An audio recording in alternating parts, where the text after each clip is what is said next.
Hello everyone. बच्चों, आपने कहीं ना कहीं एक रिएक्शन केमिस्ट्री में पढ़ी होगी, नेमिंग रिएक्शन है बर्च रिडक्शन के नाम से, जो कि काफी इंपॉर्टेंट होती है नीट के लिए भी, जेई के लिए भी, और भी हायर स्टडी जैसे सीएसआईआर, नेट, गेट की तैयारी करने वाले भी ये पढ़ते ही पढ़ते हैं। सीएसआईआर, नेट में भी बर्च रिडक्शन आता ही आता है। अब बेंच रिडक्शन में होता क्या है, उसके बहुत सारे काम हैं, कई सारे फंक्शन हैं, लेकिन मेन पॉइंट जो आपके लिए यूजफुल है वो ये है कि उसका रिएजेंट क्या होता है। उसका रिएजेंट होता है लिथियम या सोडियम के साथ लिक्विड अमोनिया का एक सॉल्यूशन तैयार होता है।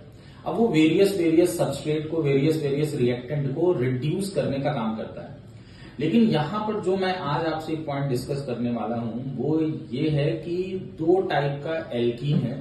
अगर कॉन्जुगेटेड एल्कीन होगा, बर्च रिडक्शन उसी को रिड्यूस करेगा, और अगर आइसोलेटेड एल्कीन है यानी जिसमें सिर्फ और सिर्फ एक सिंगल बॉन्ड, मतलब एक डबल बॉन्ड पाया जाएगा, एक पाई बॉन्ड, तो उसको रिड्यूस नहीं करता है, ऐसे एल्कीन को टच भी नहीं करेगा। लेकिन अगर कॉन्जुगेटेड डाइईन हुआ, कॉन्जुगेटेड एल्कीन हुआ, तो फिर समझ जाइए कि वहां पर उसका रिडक्शन कर सकता है। उसके पीछे का एक रीजन यह है कि जो भी एंटी बॉन्डिंग मॉलिक्यूलर ऑर्बिटल होता है एल्कीन के अंदर, उसकी एनर्जी काफी कम होनी चाहिए, तभी वो रिड्यूस हो पाएगा, वरना नहीं हो पाएगा। और जब कॉन्जुगेटेड एल्कीन आता है तो आपको भी पता है कि कॉन्जुगेशन आने की वजह से रेजोनेंस आता है, रेजोनेंस आने की वजह से एनर्जी काफी कम हो जाती है, और जब एनर्जी बहुत कम हो जाती है तो वो बर्च रिडक्शन के थ्रू रिड्यूस हो सकता है। वैसे उसके और भी काम है, जैसे मेन काम हम लोग पढ़ते ही हैं कि एल्काइन को वो ट्रांस एल्कीन में कन्वर्ट करता है।